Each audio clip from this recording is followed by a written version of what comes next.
Oh, my shitting bastards. That's the sound of gigantic expanding lips. Run! I love it! Cool. I found myself a new cartoon to watch. Yes, welcome to my show where I do the things, and I'm not going to say much to begin with because I'm having a think.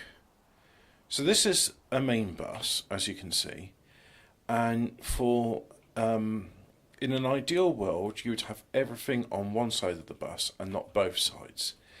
However, do you see this? This here, it means I can't expand much further. So what I'm going to do is I am going to make a wall, a big, beautiful wall, and the biters will pay for it. So you see, that is as far as the wall can go. The problem with that is there's cliffs in the way, and there's also that in the way. So, okay, deconstruct it all up to there because of the wall. This bit is going to be a little bit tricky. Why is it going to be a little bit tricky, I hear you ask? Well, that's a good question, and the answer is, try that again, but do it like that. I like to make it, and I'll need to continue that wall further down here, like so, and yeah, so if I do that, problem is I want to do it the opposite way, but there's no opposites. Bit of a design flaw in that one, Neil Alf, but that's okay, because if we do that, and then again we'll do the same thing here, and we'll do that, and then I think by that time we won't really have an issue, will we? So that will cover most of it. It won't cover all. So let's have a go at trying to make something that covers. Now, if I extend this all the way up here like so, and let's deconstruct a certain bit. So I'll deconstruct that much, and then deconstruct that. Yeah. And now, yeah, it will work. It's just going to be a bit weird. Oh well, that's what you get when you do a hack. And this is a hack, yes it is. Like so. There, that should work. Don't need these bits in there.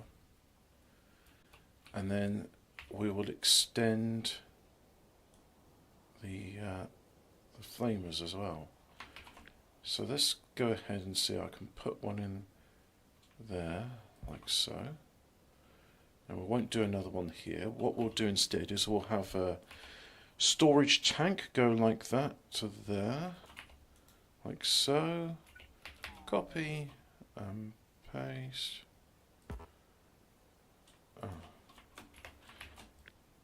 Realign you to be correct.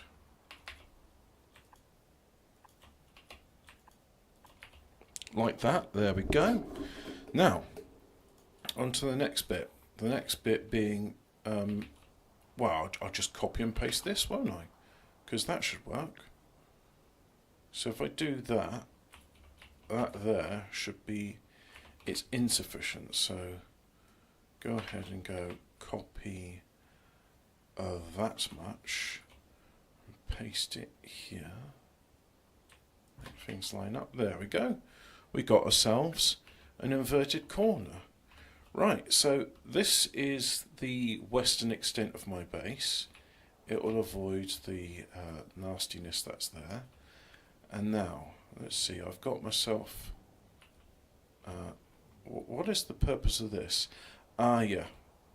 oil refinery, and then the oil refinery goes here, and then I believe I was making, that's it, there's plastic, and then the plastic goes down there, and then I've got myself the facility for plastic. Now,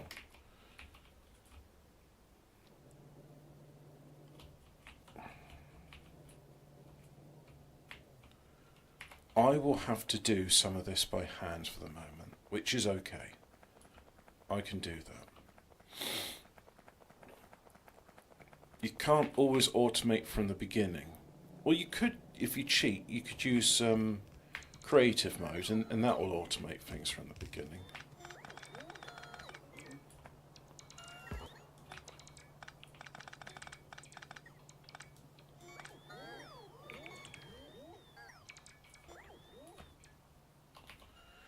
As you can see here, my bots are going to start running out of power soon.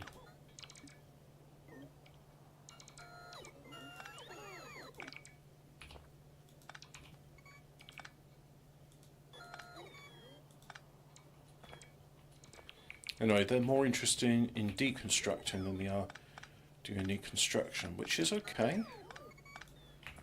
After all, this came before I said to do any construction, so let's help them along as much as we can.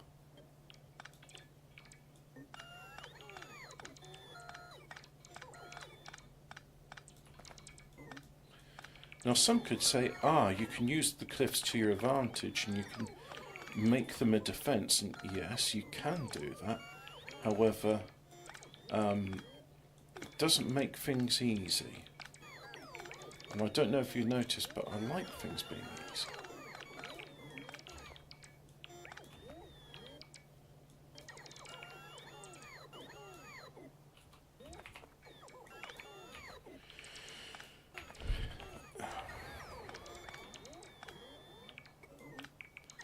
Especially as I'm under the weather at the moment. I'm really not feeling that good. I'm not feeling that good at all. Right, that's all my robots done. They now have no more energy, and they're trying to recharge, but my portable fusion reactors only output... How much do they output? 750 kilowatts at a time. So what I'm going to do is I'm going to right click on these, and what that will do is it will bring them back into my inventory. Oh look, one of them's got some energy.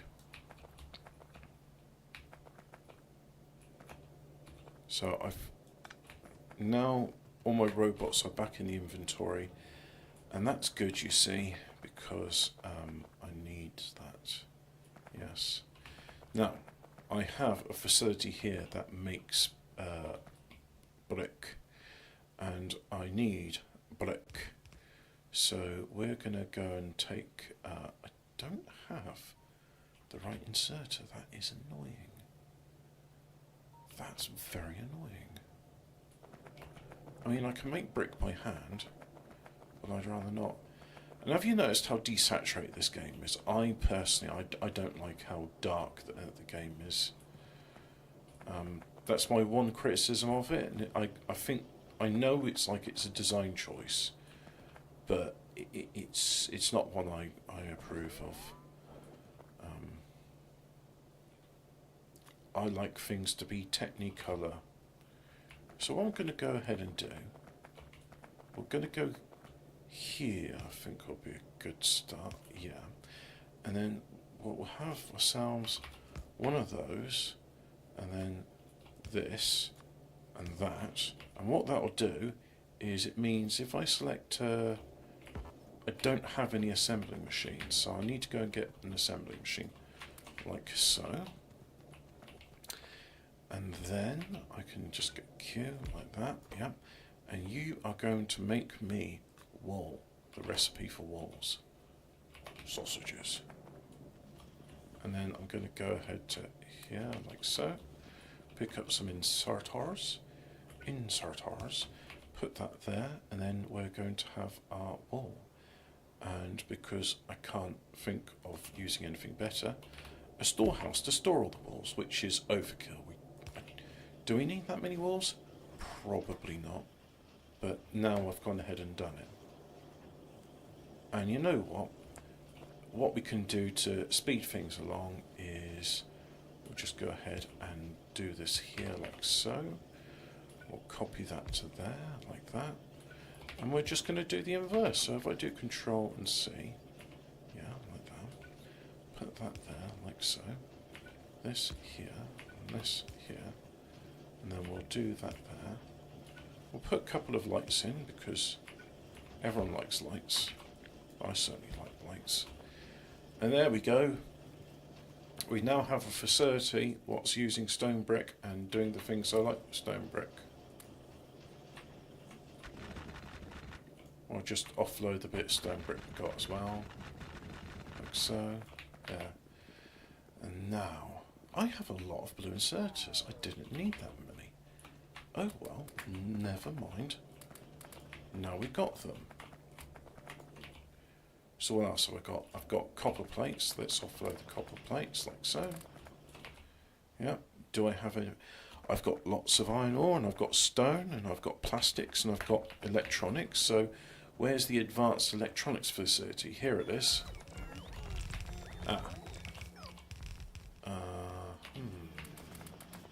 Plastics go there. Electronics go there. And I've got steel. I know you use steel, so you can have some steel. And I think that's it for our... Yep, that's it. Except for iron ore and stone, but never mind about those. Now, we want steel. Right, let's go ahead and do steel. So, steel's the first thing that goes in. Let's make sure we got that. Yeah.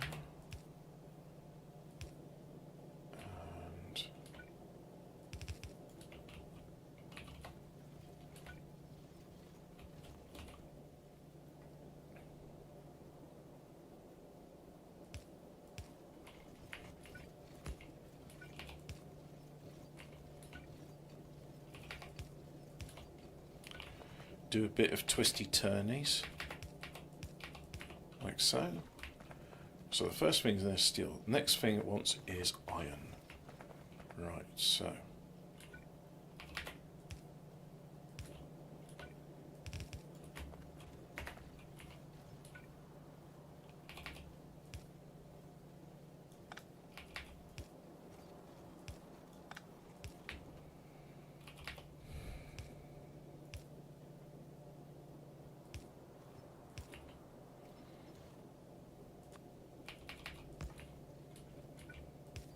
Oops. Yeah, there we go. Oh, that's cool. Bit of symmetry here with the belt balancers. I like that. So the next thing up here is iron.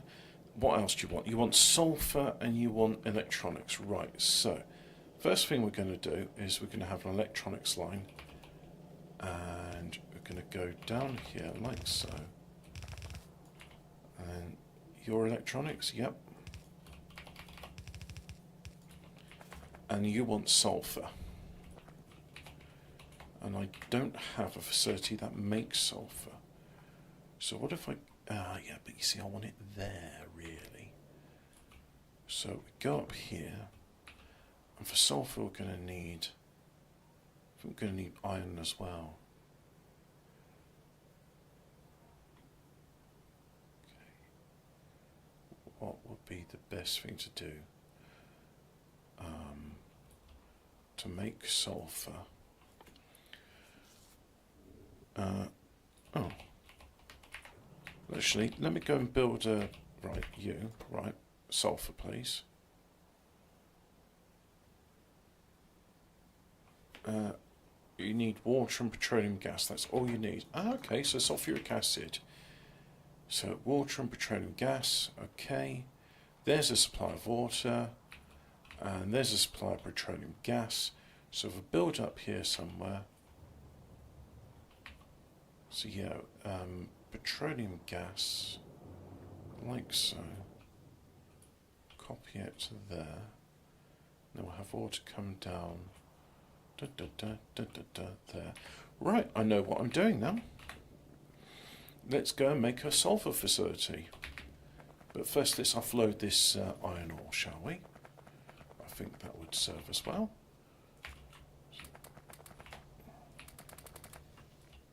Oops. Never mind. Let's go to where the steel is and give you those. Now, stone. Stone. Yes, stone. As you can see, the stone here, it's starting to get it's starting to get just a little bit threadbare in it. That's not so bad. So 1, 2, 3, 4, 5, 6, 7, 8, 9. We have 9 inputs. We have 1, 2, 3, 4, 5 outputs. Okie dokie. I think I know what I need to do here then.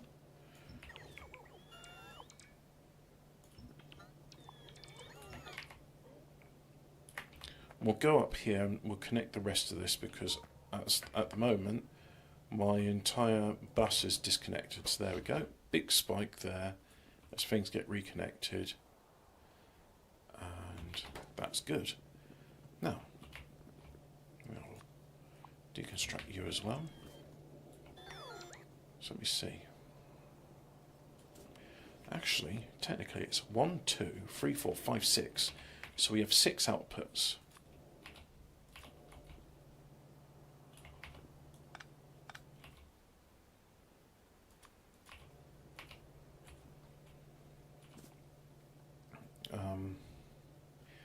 You only need 1, so let's go ahead and make that 1. That's 4. What if I did a storehouse instead? 9 possible connections. We have, you see, 1, 2, 3, 4, 5, 6, 7, 8. 8, but there's 3 outputs. No, it'll have to be a warehouse. Okie dokie, I can do that.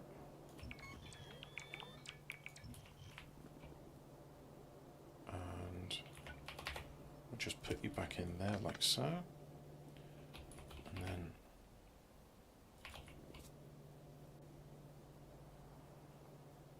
so let me see. The outputs I think would be best here. Yes, they will be best here. Right. So I'll do that. Yeah, and then we'll do one of those. I simultaneously like and dislike the thinking parts because when I'm doing the thinking parts, not much progress is being done and the base isn't really getting built. But at the same time, it's like you have to do this in order to build the base. 1, 2, 3. 1, 2, 3, 4, 5.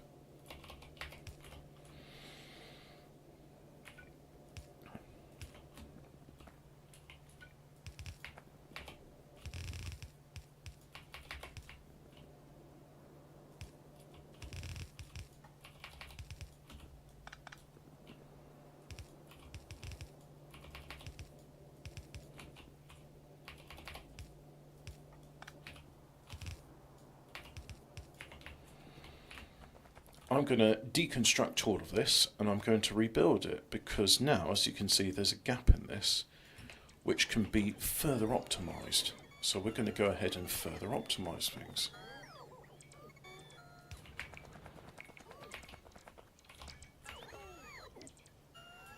Especially now that the robots have had time to recover their energy.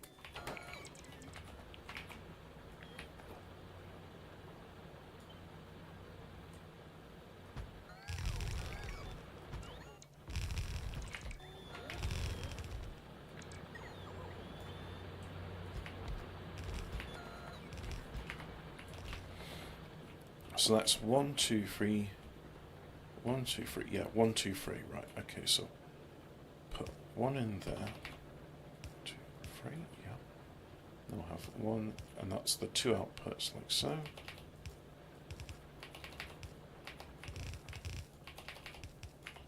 And like that. If we go here and have a look at our wall facility, we still fortunately have stone brick in the reserve, so that's good. We haven't lost any productivity by doing this. Good. Good. Right.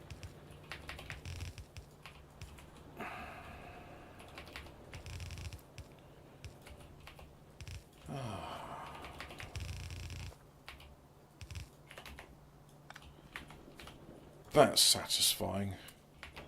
Who needs a, let me see, 1, 2, 3, 4, 5, 6, 7, 8, an 8 to 3 belt balancer when you could do this, and it also has the advantage of, now that I've done that, if I have any spare stone, I can just offload it quick and easy, the way God intended. I don't need those. I'll keep you for the moment. I'll keep you. And I'll offload you. And I'll offload you. Yeah, okay, there we go. Right, so now we'll go to the power station, and then I'm going to go and build the sulfur facility. Yes. I love Doom. I'm glad you enjoyed Doom, Ian. At some point, I will play some Doom, and because I too love Doom. It's a great game. And you know what? It's still fun. I've been playing that in Unreal Tournament, and I came to the conclusion that, you know what, fancy graphics, that's not what makes the game enjoyable. What makes the game enjoyable is the gameplay.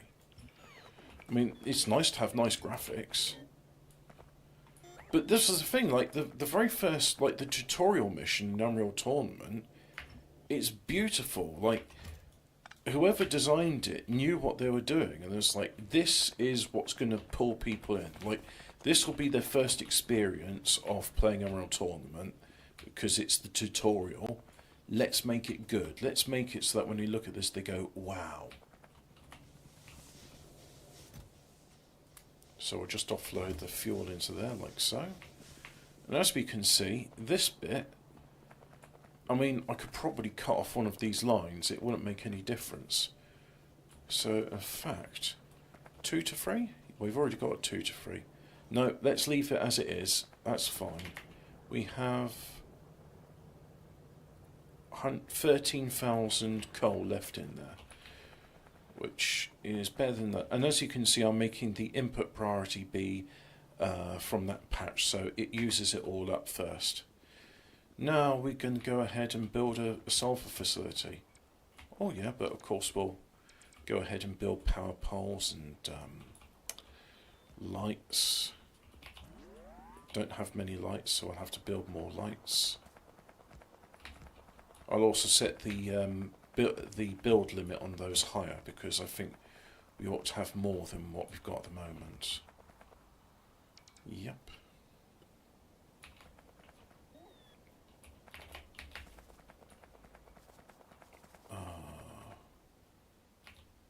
There you are. There, I've got 100 like I ought to. Good. So yeah, you're just happily producing that. And you will be our sulfur facility, so let's go ahead and go sulfur, sulfur, sulfur, military, belts, yeah, chemicals, right, plastic, plastic, plastic, and your sulfur. And you want a bit of iron to come in. We'll go like that, and then we'll make it line up with... Is that the right one? Yep, that's the right one. We'll make it line up so I don't have to do any jiggery pokery. Pop you in over there, like so.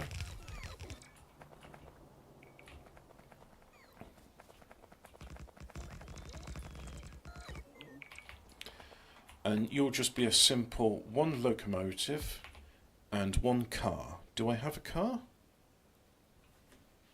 I don't think I have a car. Oh, that's going to be a bugger. Never mind. So a lot of this we can copy, but first let's have a radar facility. There we go, little radar going ping, ping, ping.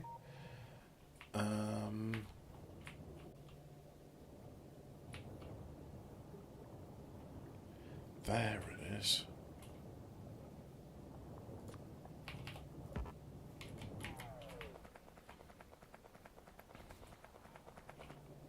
So that's where water goes. This is where petroleum goes.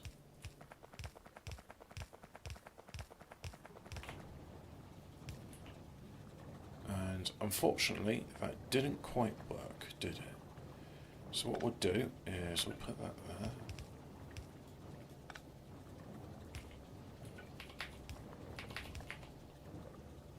And we'll do that there, like so. There we go.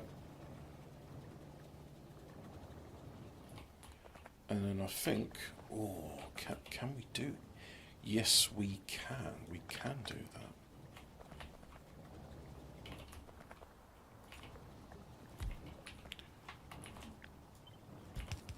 Like so.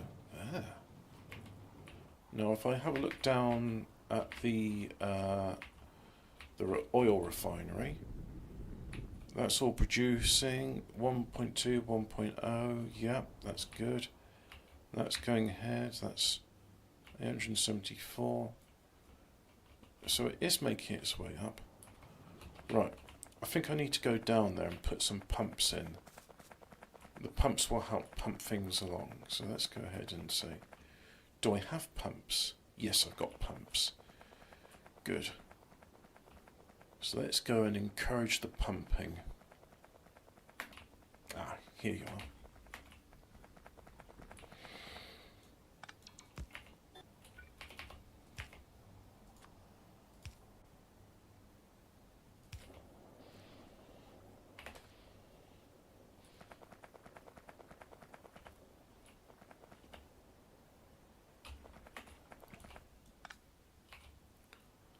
I saw a pump in there. There it is.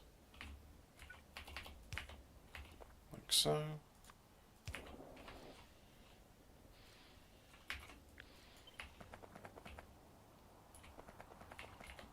And that's pumping in good. That is going there like I want it to. And then you are getting, you're getting some, but you're not getting much. So if we go ahead and say Control C, that. There.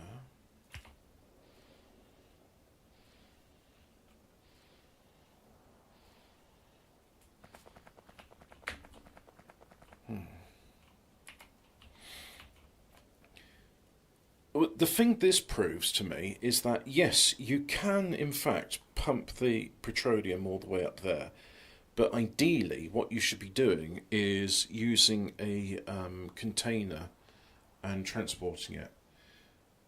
More Factorio, yes, Ian, I liked him as well, especially the second game and the addition of the double barrel shotgun. That was epic. Hobbit, I think you would really like Railway Empire 2. I think it's your type. It is my type of game.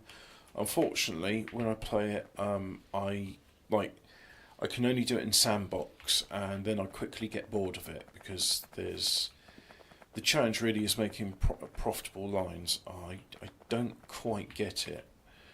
I'm sorry, and also it's too expensive. I'll wait for it to go on sale. So anyway, here we see some petroleum's gone in, but there's no water. So let's go ahead and try and fix that issue.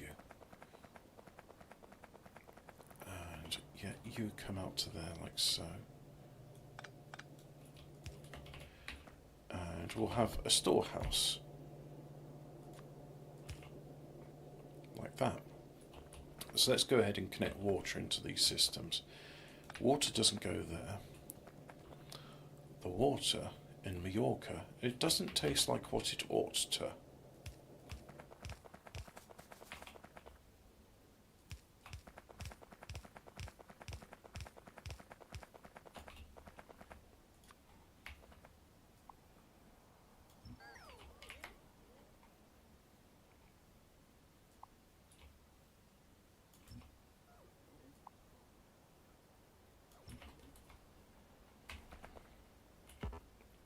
I've run out of those as well. Ah, more's the pity. So you, I want you to take me to... now, if I say, take me to there, and then you can find a way back. In fact, yeah, you take me there.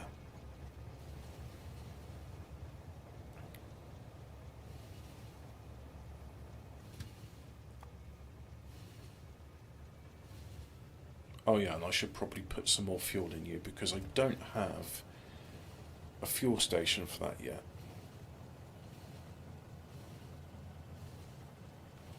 In fact, that's something I could probably fix. So, you are making that, but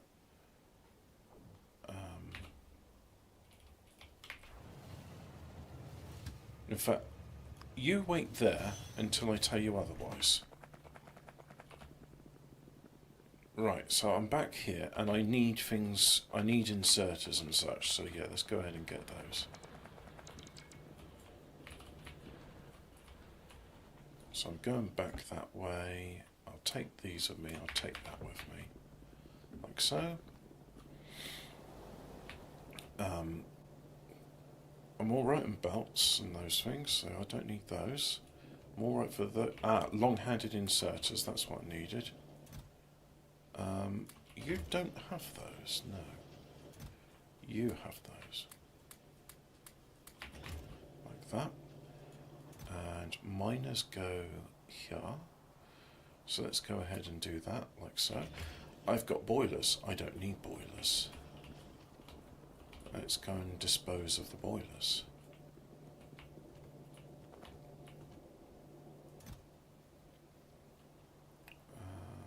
You're a boiler, there you go. And yeah, that's a pretty good start on walls.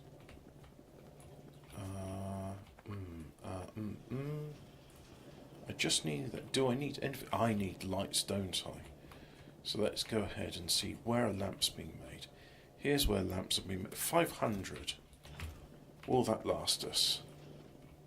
One hopes so. And as you can see, one belt is being used but the other's not, so let's go ahead and look at that.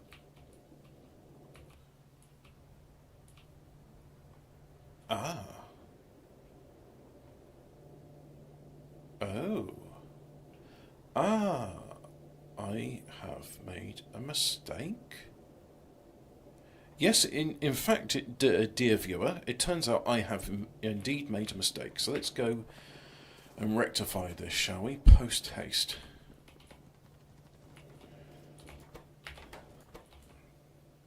No input priority, and there shouldn't be an output priority. Why are you?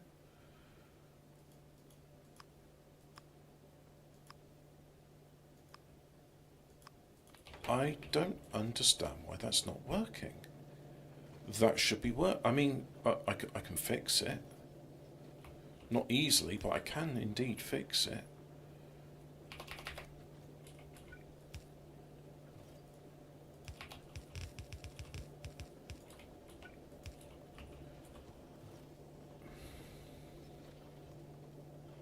But how can I fix that one?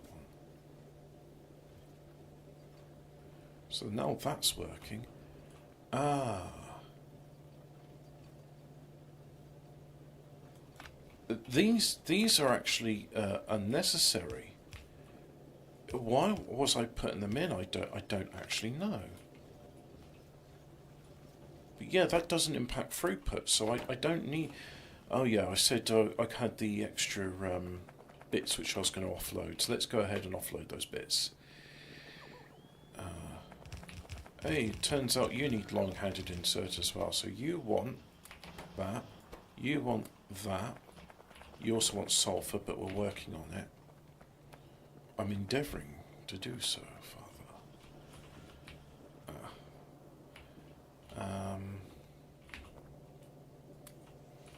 There. Those ones. Why did I put those there? That wasn't necessary. I don't know. I think it's one of those things like when you have a hammer, every problem looks like a nail. When you've got mini loader, everything looks like, oh, that's a place to put a mini loader. And the answer is like, no, it's not. So yeah, it turns out that provides as much throughput as that. So we'll disconnect this one and things will work just fine. Oh, silly me. No. Yes, back to get on the choo-choo train, I should say. Let's go on it. Oh, we want one car as well, don't we? Because otherwise this sulphur train's not going to work. You can't just have a locomotive, you need the cars as well.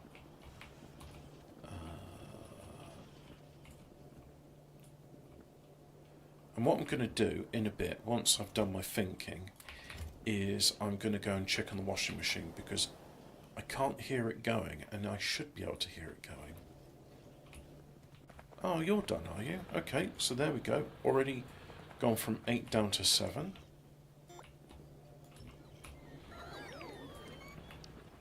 And this will probably be a similar situation later on.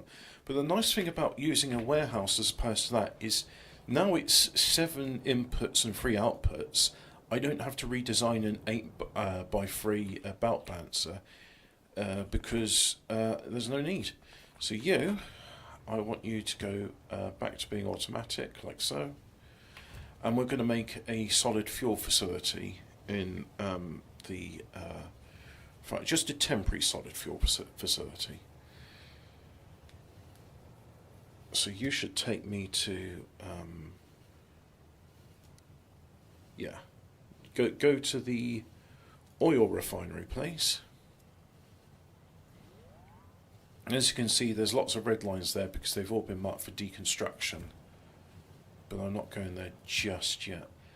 And we'll put you on manual, so you can wait for me until I'm ready.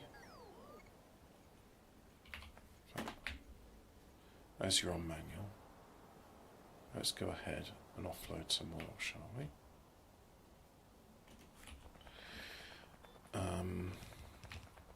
Hey, that's better.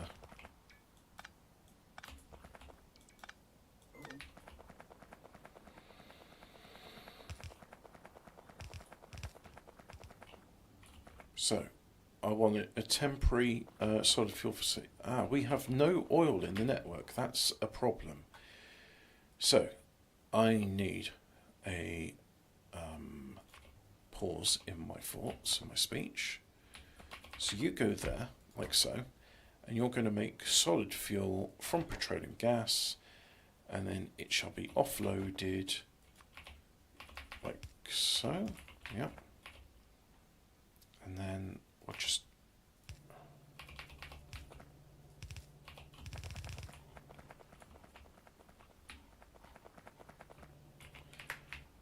and now let's go ahead and make sure that is right. So if I go there, it'll have all this stuff to contend with. So what I'll do is I'll just do that.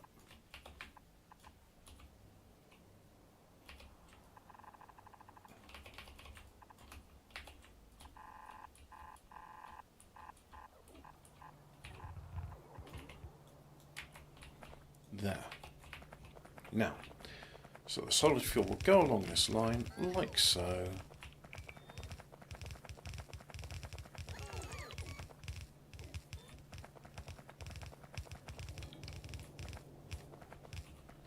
And then a inserter here will do that. A couple of lights in as well. Let's put you back on automatic. So now you can offload your oil into here like that. That's all the oil you have. Oh, and look how quickly that oil's getting sucked up. So there we go. There's the oil, and it's back in this refining facility. And now we see here the pump is working. Only a little bit at a time, mind you, because it only sucks when there is stuff to suck. And why is that not work? Fluid ingredient shortage. That's right, because it's all being pumped up there. So now we are at the place where the oil lives.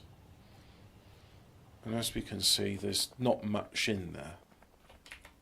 In fact, yeah, there's not much in there. So really it's just a case of, it's a very low yield oil field. We'll have to build some more of them.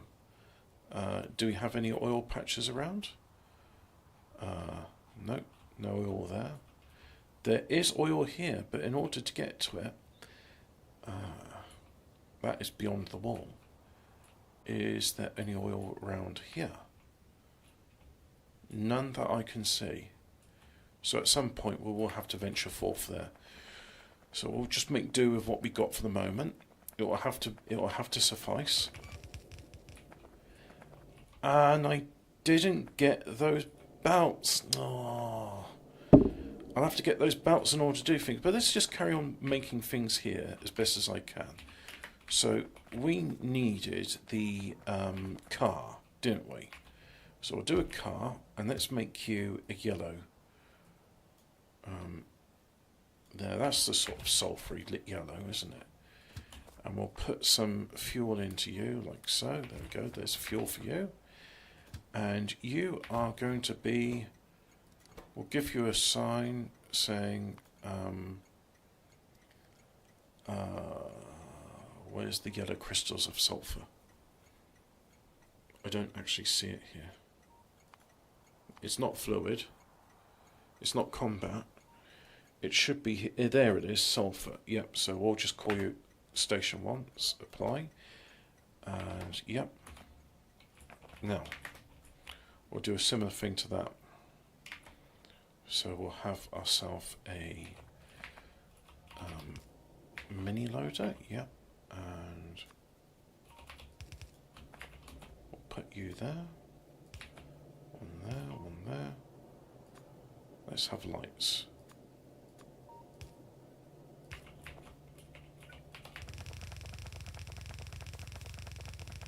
There's no point. If you're at the point where, oh, I'm not going to build lights because lights use power and I'm rationing power. It's like, no, dickhead, don't ration power. Build bigger. You're doing it wrong.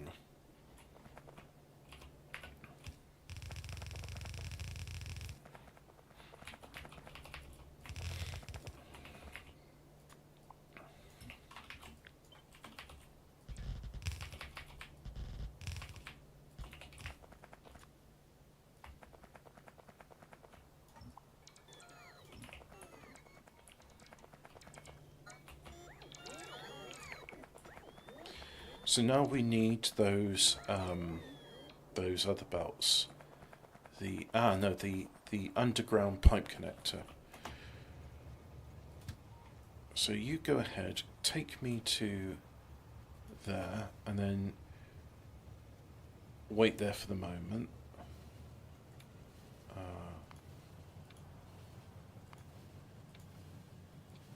Say 120 seconds. That should be enough time to me to get to the hub, pick up the pipes, go back to the train, and do all the things I need to do.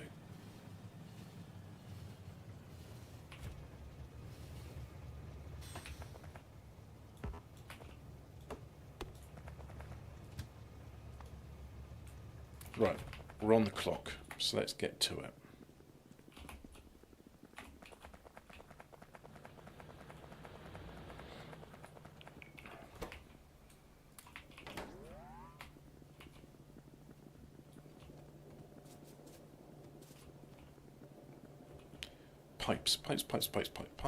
Pipes are found in this one here. So there's a pipe like so. And only 101. I think you can make more than that. Give me 300. That's a good number. And we'll address you later.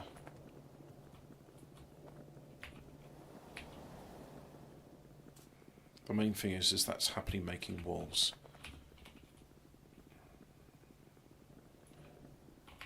Do we have... yeah, it would suck if we went to all that effort and we didn't have the... so I'm going to need a bit of electric circuits, and then I'm going to need some of those, like that. I've now got 2 of them, which is better than 1.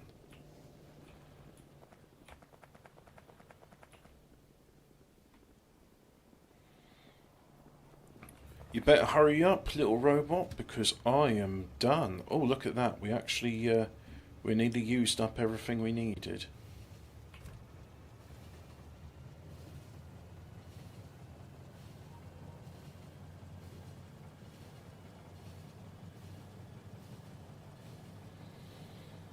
Might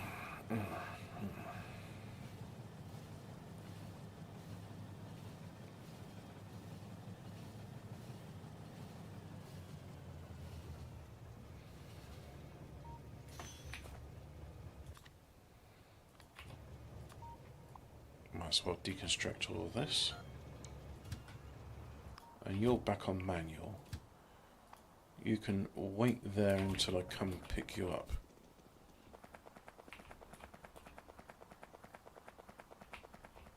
Oh yeah, go here.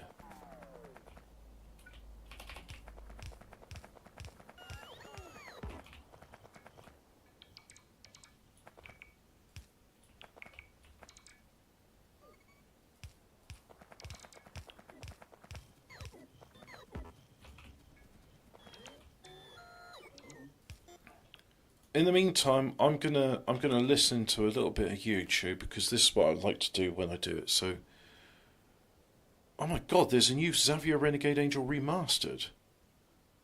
Amazing! I'm gonna have to check that out.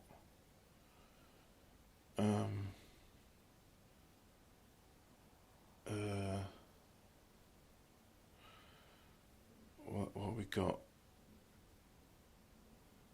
Oh yeah, that's it. I was going to watch something about the King in Yellow, so let's have a bit of Warhammer lore.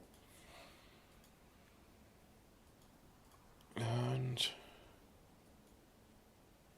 the end of the Siege of Terror draws near, and the fateful assault on the vengeful spirit is almost underway. Could do a hate bus, but I've already listened to them, so. Towards Sanguinius and Rogel Dawn, But plus, I don't think they're suitable for YouTube, unfortunately. Their last. A nearby crowd parts for Valdor, and the Custodes Pylorus kneel. Not yet, he growls. Your plaudits and self-congratulation. You are owed much yourself, Constantine, says Sanguinius. If any is owed, and any necessary, says Valdor, then it can wait until the outcome is settled. No, says Sanguinius. Let's imagine it can't. None of us may live to see that outcome. So I'll make damn sure I say it while I still can, and you can both listen. You've both excelled, and you're both owed, and I am proud to call you brothers. Brothers now, sneers Valdor. Brothers, is it? In every way that matters, Constantine, says Sanguinius. He sighs. I meant no slight by it. I'll put my headphones on so we don't get a bit of an echo. That stop, says Valdor. He stiffs, and his brow furrows. I recognize the spirit of your words, ninth son, he says grudgingly. And if this is to be our only moment, as you suggest, then I tell you, I have the King in Yellow in my heart for you both. His eyes narrow as he looks at Sanguinius. But no embrace is necessary. Because that would be gay. Constantine Valdor was such a hero. He was considered something akin to a brother by some of the Primarchs. Few warriors in the entire history of the Imperium have even come close to the martial magnificence, selfless dedication, and strategic excellence of Constantine Valdor, first Captain General of the 10,000. So exceptional a warrior was Valdor that it is said he could even match a Primarch in a contest of blades. Yet Valdor's true value to the Emperor was so much more. I think I'm going to need to connect this one already. It is believed that long ago, the Emperor took a huge risk, and he carried his armies halfway across Terra, solely so he could locate the child that would one day become Constantine Valdor. From the earliest days of the Unification Wars, perhaps even before then, Valdor was the Emperor's staunch companion, and his loyalty to the Master of Mankind was absolute. The Captain General would rather have taken his own life than risk that of the Emperor. Valdor's devotion to his master was such that there was no act he would not perform, no deed he would not consider to ensure the Emperor's continued survival. Valdor epitomized all that it means to be one of the Adeptus Custodes, stoic, watchful, fiercely intelligent, and when I thought they were just clones of the Emperor. I didn't think they were actual, or maybe it's that their gene seed is the Emperor's own. But does the Emperor have gene seed? Oh, I don't know. Towards the end of the Siege of Terra, Horus Lupercal wanted to face his father, so he lowered the shields on his flagship, the Vengeful Spirit. And when he did this, the Emperor, Valdor, Dawn Sanguinius, and many other heroes teleported onto the Vengeful Spirit. However, of course, this was a trap, and when that happened, our heroes were all split up.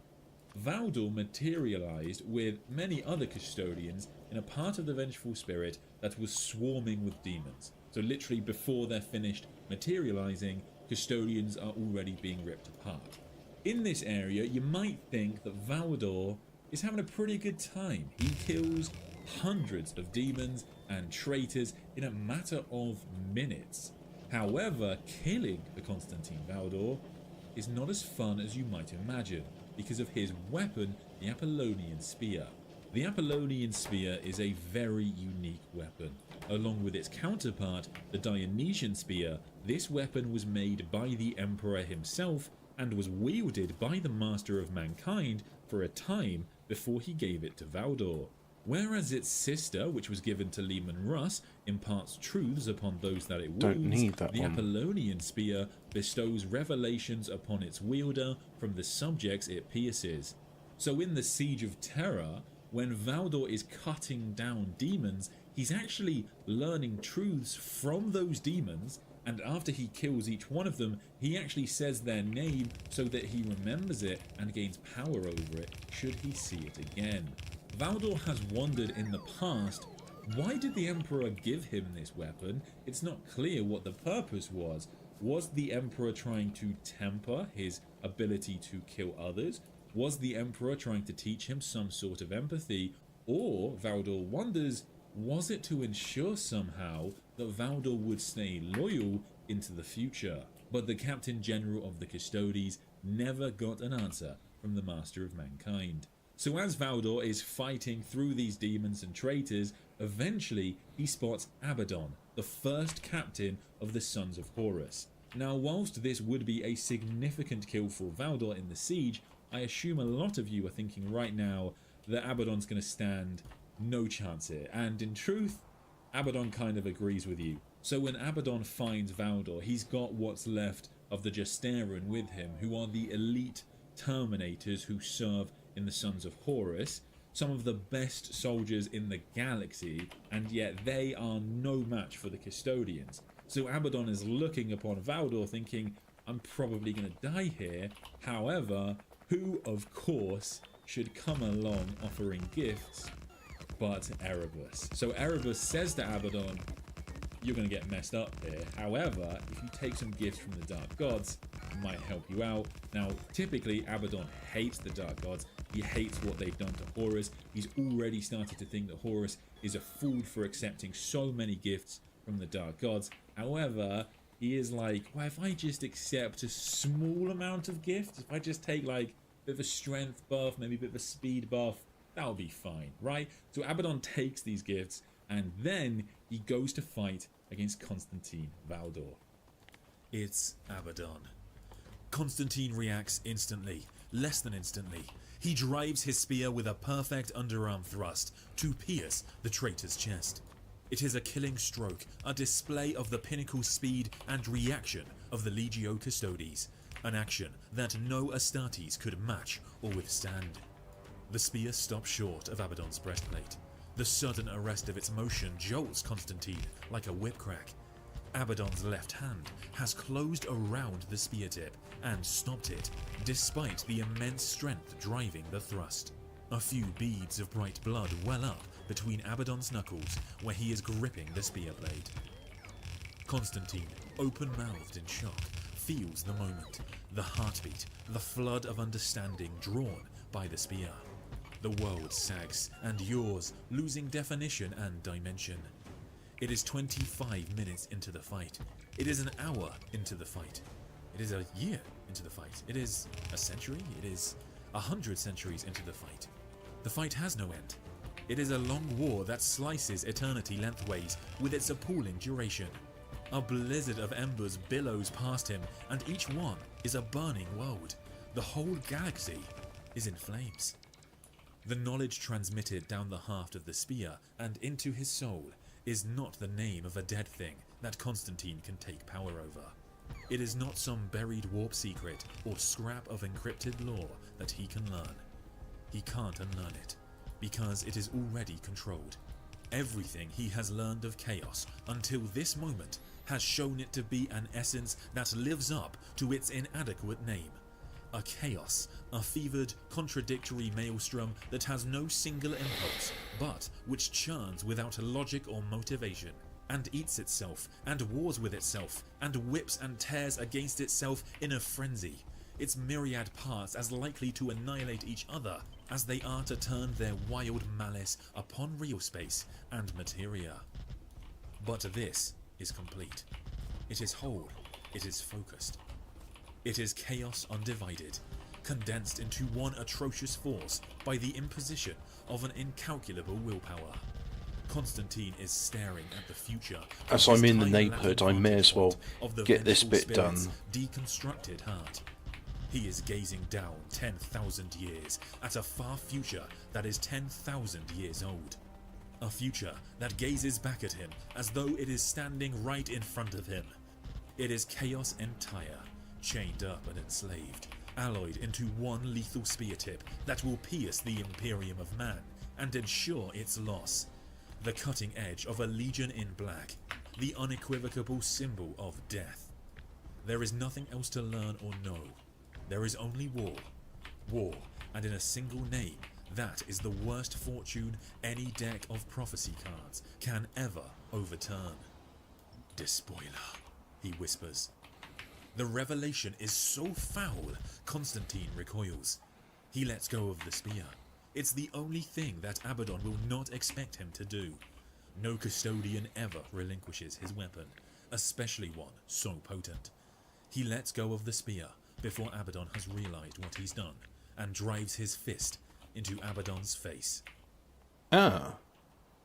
You butthole. So in the fight with Abaddon, Constantine Valador actually had his spear grabbed by Abaddon, and some drops of blood landed on the spear. And so when that happened, the ability of the Apollonian spear kicked in, and because Abaddon had some I've got an war juice in idea. him, I've actually all of a got sudden, an idea. Constantine Valador had this vision of the future, and when he had that, he saw the rise of the Black Legion and how they would be a huge blight on the Imperium for eternity, it almost seems to him.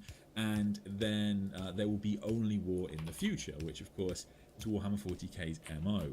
And this, it appears to have been one of the key things that makes Constantine Valador change so much. And one thing I need to impress upon you is that there is a marked change in the behavior of Constantine Valador post this scene. So Valador is always very cold to the Space Marines and the Primarchs. So Valador is actually kind of against the Primarch project, and the Emperor does value his counsel, and Valador does not pull any punches when he's talking to the Master of Mankind. However, after his interaction with Abaddon, Valador seems even harsher. He's very rude to other Space Marines, and even the Primarchs he seems to disregard, though it is worth noting he is very sad about Sanguinius's death. But it looks like Valador has, as a response of this vision, changed his outset into how he views his role in the Imperium. And this goes back even further into his relationship with the Emperor. So one of the things that happens in the End and the Death of Volume 1 is that Constantine Valador starts thinking for himself for like the first time, because custodians are a weird breed. They are of course super geniuses. They are of course some of the greatest philosophers and scientists that the Imperium could have in a way, because they have all spent time with the Emperor and they are all masters. However, they're also loyal to a fault, and seemingly they have a lack of free will. However, in The End and the Death Volume 1, Malkador notes that all of a sudden Valador is thinking for himself, and he's doing his own things, and he's actually not consulting with the Emperor and Malkador, and this is a good thing. This is an interesting development. However, another thing happens, which is that Malkador has a vision on the Golden Throne where he sees many things happening. He sees, of course, Sanguinius fall, and he sees the Master of Mankind fighting against the demons, fighting against Horus. But he also has like little vision where he sees Constantine Valdor going insane. And I suspect that is connected to this fight with Abaddon. I was going to say the Despoiler. At this point in time, he's not the Despoiler, but as we know, he will become the Despoiler. So after the Siege of Terra, we actually do have a bit of an insight into Valdor's actions, and we actually see him talk to Leman Russ, of all people. Leman Russ is pretty down. This takes place in a story called Two Metaphysical Blades, and Valdor and Leman Russ are seemingly opposites. So the Emperor describes them as opposites, and he gives them opposite spears. And in that book, it should be noted, to be fair, that Valdor in that scene is definitely the more mature of the two, and says, like, you know, the Imperium is not over, there's still a lot left for us to do. And that scene is, of course, a nod to the old lore of Warhammer 40k, which was that Constantine Valdor and Leman Russ headed off together to go and find the Tree of Life, or some way to revive the Emperor. However, now we can be pretty confident they're not together. So when Valdor does leave the palace, he does leave alone, and we find out in the book Beckwin that Constantine Valdor has taken on a very specific role. So there is a mysterious figure in the Inquisitor series. So this is behind a lot of the events in Eisenhorn, Ravenna, and Beckwin, and this mysterious figure is known as the King in Yellow. And the King in Yellow has a lot of enemies. He has enemies in the Inquisition, of course. He has enemies in the Traitor Legions, and even the Eldar are concerned with the King in Yellow. So multiple craft worlds mobilize to go and attack the King in Yellow. However, he's incredibly mysterious, and he supposedly lives in a realm known as the City of Dust. Now, the reason so many people hate the King in Yellow, it seems, is because he's become a legend behind many kind of criminal syndicates and nefarious activities. City Everton, I don't think is the city in Dustian, but that he's the most powerful thank you for your person contribution. in the Imperium outside of the Emperor. He's even more powerful than the High Lords of Terra. Nobody knows who he is, and we know various legends about him. We know, for example, that he has an inner circle known as the Eight, and he seems to be obsessed with the number 8. We know, for example, that he has worked with the Cognitae, and the Cognitae are like the antithesis to the Inquisition. Their existence is far older, however, it seems that they are kind of the chaos version of the Inquisition, and it seems that the King in Yellow kind of infiltrated the Cognitae as an ally, and then has kind of taken over significant parts of it, to the point that various Cognitae agents hate the King in Yellow now, and they've actually turned on him, and now they want to bring him down too. So everybody hates this character, but he's amassed a huge amount of power, and chief among his armies are these mysterious warp entities known as Grails. And Grails, as someone points out in the chat, are positive warp entities separate from chaos that exist in the warp, often described as luminous.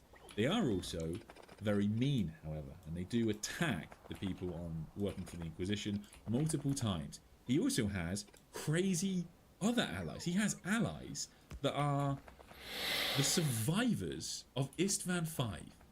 But the survivors of Istvan V also on both sides. Night Lords working with Ravengard, working with Salamanders. These random survivors of that's Istvan silly. V, they're all working together, working for the King in Yellow. And so he's amassed these incredible resources, and he's based in this area known as the City of Dust. Now, at the end of Beckwin Book 9, it is revealed that the King in Yellow... There's 9 Beckwin books? My God, I thought it was going to be a trilogy. Beckwin actually travels to the City of Dust. Now, in terms of how the Emperor has played a role in Constantine Valdor's existence, we have to talk about the City of Dust. Because one of the other things we find out in The End and the Death, Volume 2, is that the Emperor kind of made the City of Dust.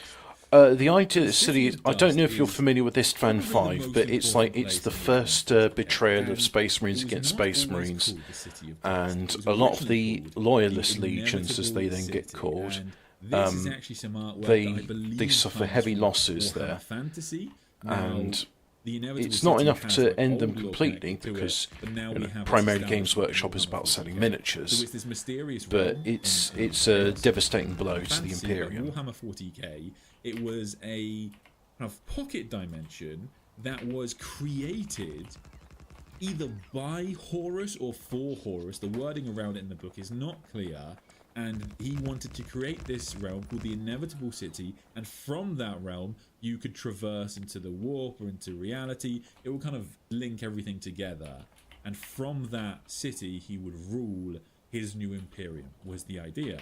However, Horus doesn't get nice things, so as the Emperor of Mankind starts to ascend to godhood in The End and the Death Volume 2, he tears through the Inevitable City, and as he's tearing through it, he actually turns that city into a city of dust. So this is awesome. Okay, so to clarify, that means that in Warhammer 40k, Constantine Valdor lives in an area that was created either by Horus or for Horus. Again, the wording is not clear, but it was created to be an area that Horus Lupercal would rule over the galaxy from. However, this area was then destroyed by the Emperor. Now, somehow, Constantine Valdor made his way back into this realm, and from this realm, it's connected to the warp and to real space. It seems like easier to move through it, and we actually see that in Beckwin, because when Beta Beckwin is in the City of Dust, she can actually see the Eye of Terror, so it appears to be its own little kind of dimension. And in that area, Constantine Valdor has drawn to himself a massive number of resources. So in Beckwin Penitent, I should have had a locomotive, series, Beta Beckwin and I don't. finds her I'm going to have to walk back into the City of Dust, and she is very shocked about what she finds there, as you can imagine. So she sees a huge city that has been built there, and a massive palace. Constantine Valdor's palace is known as the Palace as Thormaisin, and it is absolutely massive, though we don't see a lot of the inhabitants. However, when Beta Beckwin is there, she does run in to some of the inhabitants, and one of them, most interestingly, is identical to her. Now, Beta Beckwin is a blank, which, if you're not familiar, a blank is someone in Warhammer 40k who has not even just no soul, but a negative reflection in the war. And so they are soulless beings, and they are very useful. The Sisters of Silence are blanks as well, but they are very effective against psychers, and they can massively hurt anybody who has a soul if you're just in their vicinity. Anyway, and when Beta Beckwin runs into her, she and some other blanks, they are quite shocked to see her there, because Beta Beckwin, unlike them, hasn't been filled with a grail. She hasn't been filled with one of these luminous warp entities, and that, I think, is getting to the crux of what Constantine Valdor is doing. So Valdor has a series of armies. One of them, this is very, very bizarre, one of them is a army of winged blood angels, and they are seemingly, like, I think, slightly larger than normal space marines, and he actually keeps some of them stuck in, like, the Red Thirst. It's very surprising that he would do this to the Sons of Sanguinius, to seemingly experiment on them and keep them in, like, a tortured form, because as we saw right at the start of the video, in theory, Valdor and Sanguinius are actually kind of as close as Valdor gets to anybody, and he was very sad about Sanguinius' death, but then for 10,000 years, he kind of tortures his sons. He's still going to So use that's them. one army, and the other army, it seems, are, and this is where I think people get it slightly wrong, I don't think it's so much that it's an army of blanks, more that it's an army of these vessels who have grails within them. So it appears that Constantine Valdor, he has various programs running throughout the Imperium that kind of grow these cloned blanks, and when they get mature enough, they become these vessels for Grails. And we don't really know what the ultimate goal of this is. However, I suspect it is going to be connected to the Starchild storyline. Now, the Starchild is a storyline in Warhammer 40k that is talking about how there is a part of the Emperor's soul that exists in the warp. And this is the part of the Emperor's soul that he cut off himself when he went to face Horus Lupercal on the Vengeful Spirit. And he did this because he couldn't have any of his love, loyalty, compassion with him when he goes to essentially try and... One moment, I said I was going to check the washing machine. Things will make him weaker. So he cuts off his part of his soul and sends it into the warp. And Malkador actually sees this happen. It's not clear how Valdor could have found this out, but I suspect he could have found a way. And it is seemingly in the warp, and that is the part of the Emperor's soul that it appears empowers Imperial Saints, the Legion of the Damned, all these kind of miracles that happen throughout the galaxy. That's not the Emperor on the throne, I think. That is the part of the Emperor that has grown in the warp as the Chaos Gods grow. Malkador says this to us. He says that this part of the Emperor is going to swell in size and get more and more powerful. Right, back as now, more people another believe in his 9 divinity. minutes. And as we know, by the time we get to 40k, a lot of people believe in the Emperor's divinity. It is essentially a mandated law in most systems. And in Warhammer 40k today, the word bearers especially are very concerned because the prophecy of the Starchild is almost upon us. The Starchild is going to be born, and that will be this part of the Emperor's soul reborn into a child. And this, for me, is matching up very closely with what is happening in the City of Dust. Because what Constantine Valdor is doing is taking these warp entities, these luminous warp entities, and putting them into bodies. That is the plot of the Starchild. That is exactly the plot of the Starchild. And so I suspect we are getting to the stage now where Valdor is going to somehow try and find a vessel powerful enough to contain the Emperor's soul. That is my theory, I guess, as to what Valdor will do. Pumpjack. It leaves the question, of course, who could contain such a soul? Oh, yeah, it I need appears that those as Valdor well. needs blanks to do this. So, for example, you know, a lot of people have thought that maybe Alpha Primus would be a great candidate for someone to carry the Emperor's soul. I think He's I need not a more than child, 20, he's actually but very, very that will old. do for the But in moment. theory, he's very powerful. However, Oh, but he's I see not one black. of those I'm not old entirely sure top that boarding matches washing up, but machines. I guess it is worth You know, saying, technology the agents, isn't that what you have got? It's not exactly No, clear. it's a But I suspect Bosch the final Series background 4, I think it's called, will just end. a And standard sort that of washing is machine. far I think more top-loading impactful washing than machines are just something you only see in return to America. the setting. Are we assuming Valdor is obsessed with the number 8 because it represents the 8-pointed star of chaos? That's a great question, something I actually thought about today. So, the original lore behind the 8-pointed star is we not copied it clear from Michael why Moorcock. Games Workshop chose it, you know, all that time ago. It could be just to do with the idea that you can go like in any direction, which is nice. Some people Or, thought, oh look, Michael theories Moorcock's like got some maybe interesting there'll be ideas. Chaos Let's Gods steal in there or them, something. because But Games I Workshop actually is like the idea creatively that it's bankrupt. connected to the Athane Well, dagger, more which that they're killed good at Horus. synthesising, So that they're not Athane good at dagger originating. is said to have killed 8 people. Horus was the 8th death of the Athane dagger, and the rest of the deaths have varying levels of importance. But I quite like the idea that it's a nod to something like that, or that was why Jan Abnett chose number 8 there to kind of link the two. So I thought that He was chose quite it cool. because he's a fan of Michael If they are all Moorcock's made for works. warp He stuff does the anyway, wouldn't 8-pointed them star. choosing a patron make them And if you look into it, undivided, maybe but that incredibly came up strong from in something aspect, before. but undivided Maybe Alistair Crowley on had all something about an regards, but not 8-pointed strong. star. It's not And he, clear. of course, Grails got can his. serve He got nothing the Imperium. They original. have done His that in the stuff past. was They are channeled not exactly from demons, they're non-human different, entity. they're just warp entities. And so exactly what Constantine Valdor is going to do with them, or wants to do with them, is not entirely clear. It's also not clear whether they will retain. She even their bought kind it of in the blank abilities 1990s, so and the they've thing got not warp available when I entities was. inside of them, Yeah. because I've only there ever is a known the soul there. horizontal As loading I washing say, machines. I think that's the slight misapprehension people have when it comes to Beck, when it's that it's an army of blanks. So people go like, oh, it will clear out the webway. That might be Valdor's plan, but I don't think an army of blanks is how he intends to accomplish that, because they're now no longer just blanks. He could have just bred blanks if he wanted to do that. Did the Emperor want Magnus to look within for answers than seeking old and possibly corrupt occult knowledge? The Emperor's relationship with Magnus is quite weird. There's a part in Magnus's Primarch novel where the Emperor actually says to Magnus that he wants Magnus to be better than him, which I think goes a huge way to explaining Magnus's arrogance, as it were, and as to why Magnus attempts so many things. Because, to be fair, the Emperor himself kind of told Magnus that he could and should do all these things. Erebus has to be killed by Samus somehow. True.